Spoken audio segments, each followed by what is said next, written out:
Bom, eu não posso deixar de perguntar o que o senhor está achando dessa novidade, né? Primeiro, da PEC está se tornando esse combo, né?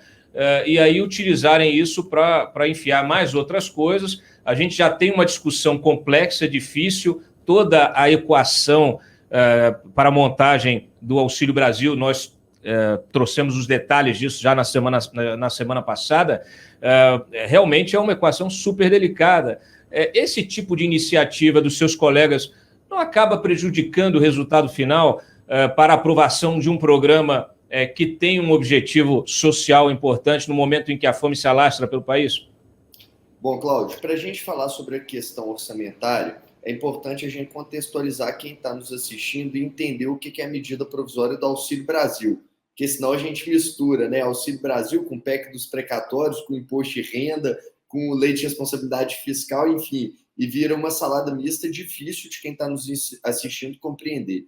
Então, se me permite, Cláudio, vou fazer uma introdução aqui explicando um pouco do Auxílio Brasil. Nós temos duas discussões distintas, Cláudio. Uma discussão, ela tange, né, ela é responsável por discutir a implementação de um novo programa social, de assistência social, que modifica o programa Bolsa Família, que esse ano completa 18 anos no nosso país. Então, a primeira discussão ela é meritória. A primeira discussão ela gira em torno da questão programática conceitual do programa de assistência social. Eu sou relator desta medida provisória que muda a questão conceitual, que implementa um novo programa social no nosso país. Então, eu estou apto aqui, Cláudio, a responder para você qualquer questionamento na questão de mérito, na questão de mudança de concepção deste modelo que nós vamos implementar no Brasil a partir do próximo mês com o Auxílio Brasil. Outra discussão, Cláudio, é a questão orçamentária. É quanto que nós teremos para este novo programa. Hoje, o programa Bolsa Família, ele gasta por ano 34,7 bilhões de reais. Quando a gente transforma o programa em Auxílio Brasil, a mudança de conceito, e se nós tivéssemos o mesmo orçamento, ela já faria todo sentido. Já é uma melhoria, já é um avanço, porque nós mudamos o formato deste programa social. Mas o que está girando em torno aí da discussão na imprensa, dos veículos de comunicação, gira em torno da questão orçamentária. E aí, Cláudio, é importante as pessoas entenderem que eu estava construindo um texto que mudava, sim, essa questão de concepção, mas um texto onde nós teríamos um orçamento, segundo o Ministério da Economia, de 60 bilhões de reais para a implementação do Auxílio Brasil. Então, nós sairíamos desse valor de 34,7 bi para 60 bilhões, que já seria um avanço considerável numa política pública estruturante, permanente, para as pessoas mais vulneráveis, mais pobres que nós temos no nosso país, que estão inclusas aí na faixa de extrema pobreza no nosso país. Desde segunda-feira passada, ou seja, 8 dias atrás, que as coisas mudaram um pouco o rumo aqui em Brasília, quando o presidente Bolsonaro deu a declaração que ele não deixaria ninguém ganhar menos de R$400 dos beneficiários. Hoje, o ticket médio, Cláudio, é de R$189. Quando o presidente Bolsonaro fala em R$400 no mínimo, ele aumenta esse ticket médio para mais de R$400, é no mínimo R$400. E aí ele traz para a discussão tão somente a questão orçamentária e deixa a discussão meritória de programa de assistência social de lado. Então, Cláudio, quando a gente vai discutir aqui no programa hoje, nós temos que dividir. Uma discussão é orçamento, outra discussão é um novo programa social implementado no país. Não sei se eu consegui aqui deixar claro essa diferença de debate, porque, por exemplo, quando você me pergunta de PEC dos precatórios e tudo, nós estamos entrando no campo orçamentário. Tudo bem, podemos entrar nesse campo, mas o meu relatório não tem número. Então, se não tem número, eu teria que discutir mérito do programa social. Eu compreendo perfeitamente, acho que os nossos espectadores também. Eu fiz uma pergunta, gostaria só da sua opinião em relação à PEC dos precatórios, porque, infelizmente, apesar de serem coisas diferentes, como o senhor frisou, elas estão conectadas, né? Uma ela não vive sem a outra, né? Se você não tem de onde tirar o dinheiro, se você tem um problema de espaço fiscal, você não consegue bancar o programa que tem o seu conteúdo social importante, né, e necessário nesse momento. Obviamente, quando você mistura a tentativa de abrir espaço fiscal com a questão de precatórios, que é muito mais complexa, a gente estava conversando ainda há pouco aqui com o Eduardo Gouveia, da Comissão Especial de Precatório da OAB, que deixou isso muito claro, né? Quantos interesses estão envolvidos nisso, e você ainda abre essa discussão e enfia mais coisas que não tem nada a ver, até por oportunismo político, e aí por isso que eu fiz a referência aqui aos seus colegas. Então, assim, acaba que tudo está conectado, né? A gente citei o ministro na semana passada dizendo que vai furar teto para poder bancar o Auxílio Brasil, para poder abraçar o social.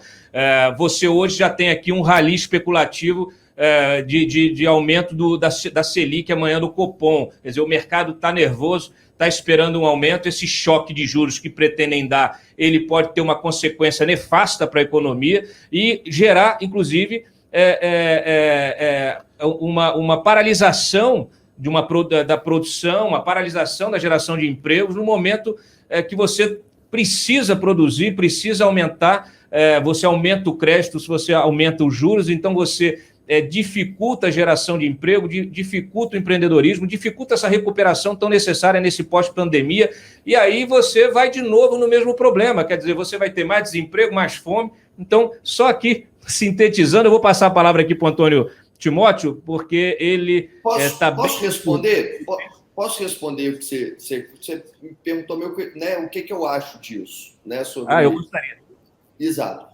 Bom, Cláudio, vamos lá. Eu já me posicionei em relação à questão do extrateto. Como eu estava dizendo, por isso que eu tinha que fazer a introdução. Nós estávamos trabalhando até então, até segunda passada, com um orçamento de 60 bilhões de reais. O Ministério da Economia tinha combinado comigo que o Auxílio Brasil teria um orçamento de 60 bilhões e que eles me mandariam os números com a proposta de quanto, né, de maneira específica para cada programa, como que iria fazer. E eu ainda combinei o seguinte, olha, eu vou talvez alterar alguns valores, mas eu deixo tudo dentro dos 60 bilhões para a gente não extrapolar o que vocês estão determinando, que é o valor que nós temos. Nós sairíamos de 0,5% do PIB para essa camada mais vulnerável para 1% do PIB, quase 1% do PIB, o que seria já um grande passo no que tange a política de assistência social. Desde segunda, quando o Bolsonaro decide colocar em R$400, ele passa esse programa para 85 bilhões de reais. Quando ele fala ninguém vai receber menos de R$400, ele está querendo falar o seguinte, olha, o programa, então, para o governo pagar, a conta não fica menor do que 85 bilhões de reais, sendo que hoje tem 35 bi. Então, Cláudio, só você falar o seguinte, quando você fala assim, não, mas não tem como fazer um programa social sem orçamento. Então, o orçamento já tem os 35 bi do Bolsa Família. Então, se a gente simplesmente aprovar minha medida provisória sem falar um centavo de aumento, por si só já justifica, porque nós estamos mudando a concepção, tá? Então, justifica sim. Tem uma mudança programática conceitual do programa social. Agora, quando o Bolsonaro decide que vai aumentar para 400, ele aumenta o pote para 85 bi. E aí, na terça-feira, minha pergunta para o Ministério da Economia, que caiu, né, os técnicos do Ministério, o primeiro escalão, o segundo escalão todo, eu perguntei, mas como que vai pagar esses 85 bi? E a primeira resposta que eles me deram, Cláudio, seria 35 bi vai ser da política permanente, que é o que já tem com Bolsa Família. Os outros 50 bilhões nós vamos dividir em dois auxílios temporários, um de 28 bilhões e o outro de 22 bilhões. O de 22 bilhões vai ser extrateto e o de 28 bilhões dentro do teto. A partir daí, Cláudio, eu já me posicionei, todo mundo sabe minha posição no parlamento e fora dele. Na imprensa eu falei, eu sou contra o auxílio temporário, não acho que é o caminho. O caminho é auxílio permanente. Auxílio temporário não é política de Estado. Auxílio temporário é política de governo pensando em eleição. Eu sou a favor, sim, do aumento para 85 bilhões, mas que seja de um auxílio permanente. Em relação a extrapolar o teto, eu também me posicionei contrário, Cláudio, porque acredito eu que a política, governar, é a arte de fazer escolha. Então, quando você decide dar para alguém, né, ou seja, dar para a parcela mais vulnerável, que eu acho que é completamente legítimo e defendo isso, mas você tem que apontar de onde você vai tirar. Então, você tira de um lugar para dar para outro. Quando você extrapola o teto, é quando você não conseguiu fazer a sua opção política. Você simplesmente fala, não quero tirar de lugar nenhum, então eu aumento o teto. Eu sou contrário a esse tipo de escolha. e me posicionei em relação a isso. Agora, quando você fala assim, Marcelo, mas em relação às emendas, em relação ao fundo eleitoral no extrateto, eu acho que, repito, tudo que for no extrateto não é bem-vindo. Nós tínhamos que ter tudo dentro do teto. Agora, eu tenho uma posição diferente, sei do posicionamento seu, de alguns jornalistas do antagonista, acho que a emenda parlamentar ela é meritória, né? O parlamentar entende as demandas mais urgentes de municípios que o governo federal não chega. Então, não vejo crime nenhum, né? Não vejo ilegitimidade em investimento de emenda parlamentar. No que tange a fundo eleitoral, também sei que política, democracia, ela custa em qualquer lugar do mundo. Então, como você não tem um financiamento privado, você só tem um público, nós temos sim que pensar em um orçamento que seja viável, para que não tenha caixa 2, para que não tenha outro crime subsequente. Então, quando joga, mas isso no extrateto. Não, no extrateto eu não acho que é legal, não. Mas eu acho que é legal essa discussão dentro do teto. Essa discussão de achamos que temos que dar mais para cá, de onde vamos tirar. Essa posição eu sempre coloquei desde o ano passado. O que o senhor acha de tirar da mamata para dar para o miserável?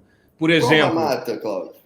Da mamata. Mamata é fácil responder. Eu sou jornalista, assim como você. Sou advogado, mas também sou jornalista. Minha primeira mamata, eu acho que a pergunta, eu não acho que ninguém responderia a sua pergunta com a negativa. O que você acha de tirar da mamata para quem dá, mas para quem precisa? Obviamente, todos vão responder. Acho que tem que tirar da mamata. Qual mamata? Beleza. Levantei a bola para você cortar. Quando eu falo de mamata, eu estou falando de benesse, eu estou falando de emenda de relator, de orçamento secreto. Relator não é mamata. Você está errado. Não. Emenda de relator não é mamata. Peraí. Não, peraí. Vou fazer igual o Ciro Gomes. Pera lá. Quando eu falo que é mamata por quê? Porque esse dinheiro, e a gente já mostrou aqui em inúmeras reportagens da Cruzoé, do antagonista, infelizmente esse dinheiro, que em tese é para ir para uma obra, para comprar um equipamento no município, etc., ele nunca chega no lugar, né? Ele acaba ficando pelo caminho. E a gente também descobriu, e a Polícia Federal está investigando, que tem um mercadão de emendas no Congresso. Mas não quero perder meu tempo com essa discussão, não, porque eu já vi que o seu posicionamento é o mesmo que o meu. Se é a favor de se privilegiar diante da circunstância e da necessidade algumas coisas. Então, assim, eu acho que não há sentido, né? E aí eu lhe coloco, pelo visto, não há muito sentido em você querer forçar a barra, né, nessa questão do teto, e aí criar um risco fiscal que está gerando toda essa problemática aí, tentando embutir, aumentar fundo eleitoral, pelo amor de Deus, né? Aumentar essas emendas, ainda que seja importante. Nós chegamos naquela situação em que é preciso escolher. Se você tem uma limitação de gasto, né, você precisa entender qual é a urgência. Qual é a urgência? Tem gente morrendo de fome, né? Então, acho que está muito clara a urgência.